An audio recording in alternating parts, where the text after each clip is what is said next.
I can't believe how well these sell. Stick around and we're going to make some wall sides and shapes of houses. Let's get started.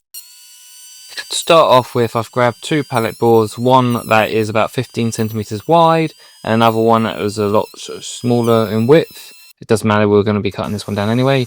Everything is cut at 30-degree angles. I've marked the middle and I start cutting the first diagonal. I then use the offcut to line up for the angle for the other side, trimming it off, and then I take a rough estimate of how high I want these, which is 19 centimeters. So there's a lot of backs and forths going with turning it left and right with the angles, and then doing the same process again, then using the first one I cut as a template, and then cutting around the knots and nail holes off of this plank.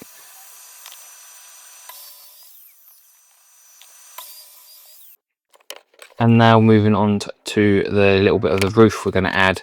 I took a rough estimate of how deep the current one was and how much overhang I wanted, which is 3 centimeters in depth. Got the straightening jig out, and then I've just gone along, cut it straight along with a circular saw. Just checking it straight and then happy with it. And then I did a cut. And then I went to butt it up against it and then realised it's not 45 degrees I've gone with, it is 30. So just checking it with a I've got. So I've now had to go back, get the Mitre Saw back out again and do these cuts. And then I did a couple of sample ones to check the lengths are correct, and then I just batched these out using the ones I cut as templates.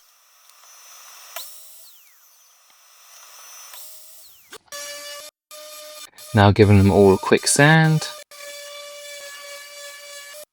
and moving on to the actual main bodies. There's a crack here that has appeared, so I put a bit of glue in there and then put a clamp on it and then left that overnight, and then I cracked on working out which one of these lined up better together, and yeah, I've chosen them.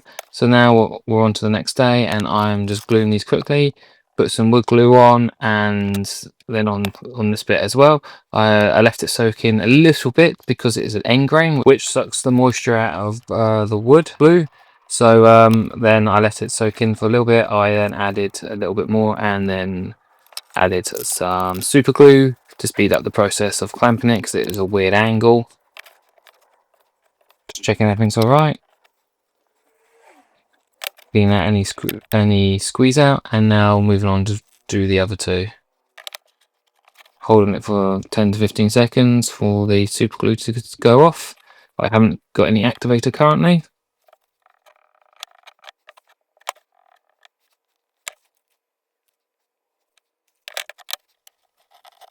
Yeah, now giving the pointer, the join a quick sand just to make sure everything lines up properly. I am using dark teak Rustling's wood stain and giving this a quick coat, and then covering the whole body of the piece with it, and then wiping it back.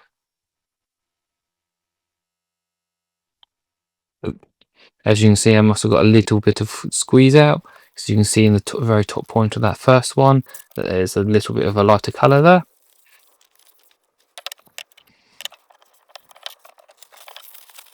And for the second one, I've moved on to a walnut stain, which is a darker stain.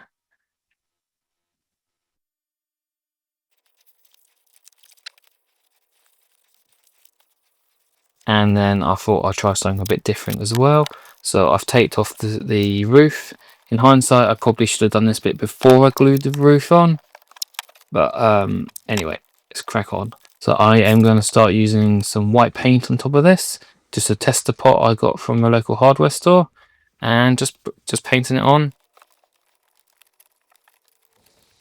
Then I move over to the sponge.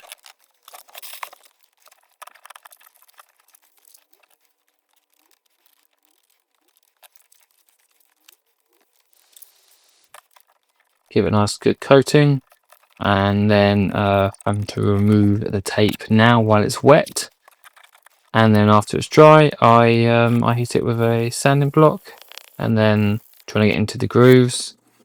and just try and sand back as much of this as I can, so it sort of let out the colour from the dye from below.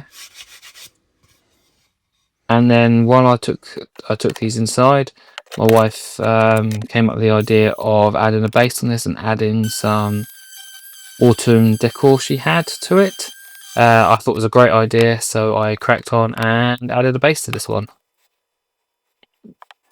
And then gave it a quick coat off camera and printed out some vinyl sayings, and then attached them to the each one to the wood. Gave it a blast of heat to help it go off, the adhesive and the vinyl go off.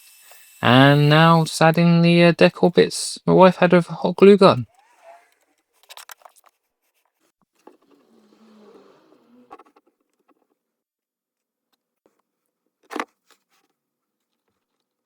Look at that, adding a couple of acorns as well. And look at that, that looks great now.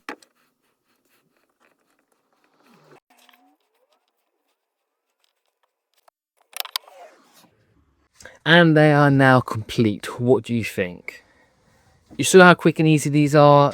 I just used 2 different size pallet boards, and each pallet board I got three little houses out of.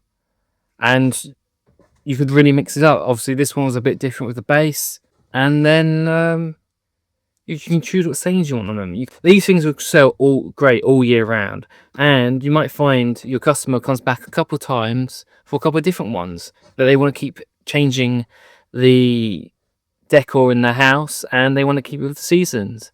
A lot of people put autumn stuff up. You want a nice autumn one. Then you can have some generic ones, and then before you know it, they might want a Christmas related one, and before you know it, you're selling loads of these. You can also add a hook on the back if you want, or a keyhole, so you can hang it on the wall, or you can stand up like these are now on my bench. I would sell these for about £10 each, and because this one has a couple of extra things in it, I would say more like the £15 mark. But overall, I think these things will sell great. Let me know what you think down in the comments, and which one is your favourite. And I will see you on the next video. If you enjoyed this video, I've got another video that I think you'll enjoy right here.